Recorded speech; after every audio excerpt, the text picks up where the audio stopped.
ஒரு ஊரில் ஒரு வேட்டைக்காரன் இருந்தான். அவன் ஒரு நாள் வாத்துகளை வேட்டையாடக்கூடிய ஒரு நாயை ஒரு கடையில் போய் வாங்குறான். அந்த நாய்க்கு ஒரு அற்புதமான ஒரு திறமை ஒன்று இருந்துச்சு. அது என்ன திறமைன்னா, நீரில் நடக்கக்கூடிய ஒரு அற்புதமான ஆற்றல் அந்த நாய்க்கு இருந்துச்சு.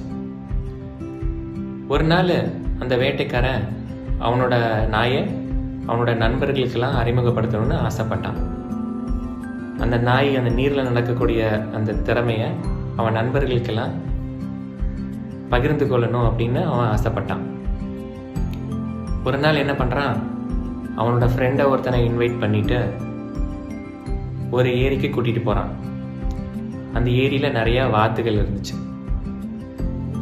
அவன் எப்பெல்லாம் ஒரு வாத்தை சொல்கிறானோ அவனோட நாயை அனுப்பி அந்த வாத்தை எடுத்துகிட்டு வர சொல்லி சொல்கிறான்.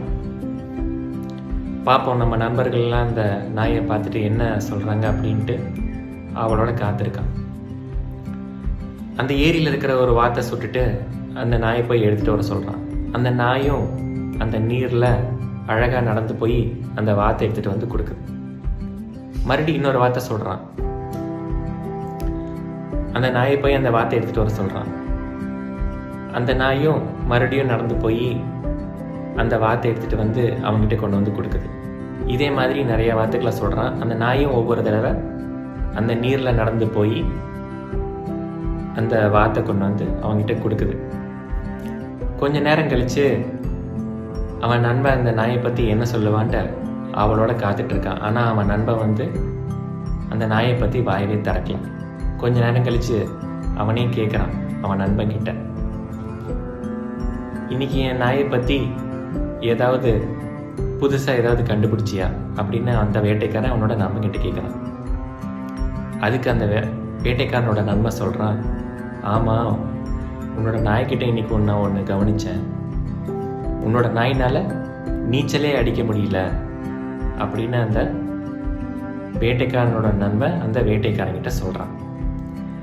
இந்த கதையிலேருந்து நம்ம தெரிஞ்சுக்க வேண்டியது என்னன்னா, நம்ம எவ்வளவுதான் நல்லது செஞ்சாலும், நம்ம எவ்வளவுதான் கஷ்டப்பட்டு உழைச்சாலும், நம்மளை பற்றி புறம் பேசுகிறவங்க ஒரு சிலர் இருக்க தான் செய்வாங்க.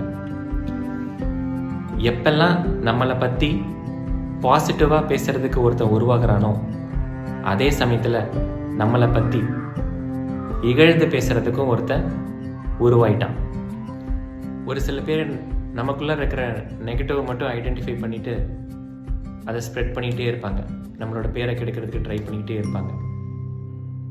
நம்ம எது செஞ்சாலும் இது சரியில்லை அது சரியில்லை அப்படின்ட்டு நம்மளை பற்றி கம்ப்ளைண்ட் பண்ணிக்கிட்டே இருப்பாங்க. அந்த மாதிரி ஆட்கள்கிட்ட நம்ம செவி சாய்ச்சோம்னா நம்மளால் ஃபோக்கஸ்டாக நம்ம கோலை நோக்கி பயணிக்க முடியாது. அவங்க சொல்கிறதெல்லாம் நம்ம தலைக்குள்ளார போட்டுக்கிட்டோம்னா நம்மளால் ஃபோக்கஸ்டாக நம்ம கோலை நோக்கி பயணிக்க முடியாது. நம்ம லட்சிய பாதையை நோக்கி பயணிக்க முடியாது. நம்மளை பற்றி நெகட்டிவிட்டியை மற்றவங்களுக்கு ஸ்ப்ரெட் பண்ணுறவங்ககிட்ட நம்மளால் ஒன்றும் பண்ண முடியாது. நம்மளை பற்றி மற்றவங்ககிட்ட கமெண்ட் அடிச்சுட்டு மற்றவங்ககிட்ட புறம் பேசிகிட்டே இருக்கிறவங்கள அவங்க வாயை நம்மளால் அடைக்க முடியாது. ஊர் வாயை என்றைக்குமே நம்மளால் மூட முடியாது. நம்ம செய்ய வேண்டியதெல்லாம் என்னன்னா, இந்த காதில் வாங்கிட்டு அந்த காதில் விட்டுட்டு நம்மளோட கோலை மட்டும் ஃபோக்கஸ்டாக இருக்கணும். அவன் என்ன தான் சொன்னாலும் சொல்லிட்டு போகிறான் அப்படின்னு சொல்லி தட்டி விட்டுட்டு நம்மளோட கோலில் மட்டும் ஃபோக்கஸ்டாக இருக்கணும். எந்நேரமும் அவங்க லட்சியத்தையே நினச்சிட்டு தனது லட்சியத்தை அடையிறதுக்காக போராடுறவங்கள யாராலையும் தோற்கடிக்க முடியாது. மீண்டும் இன்னொரு வீடியோவில் நான் உங்களை சந்திக்கிறேன். தேங்க்ஸ் ஃபார் வாட்சிங். பை.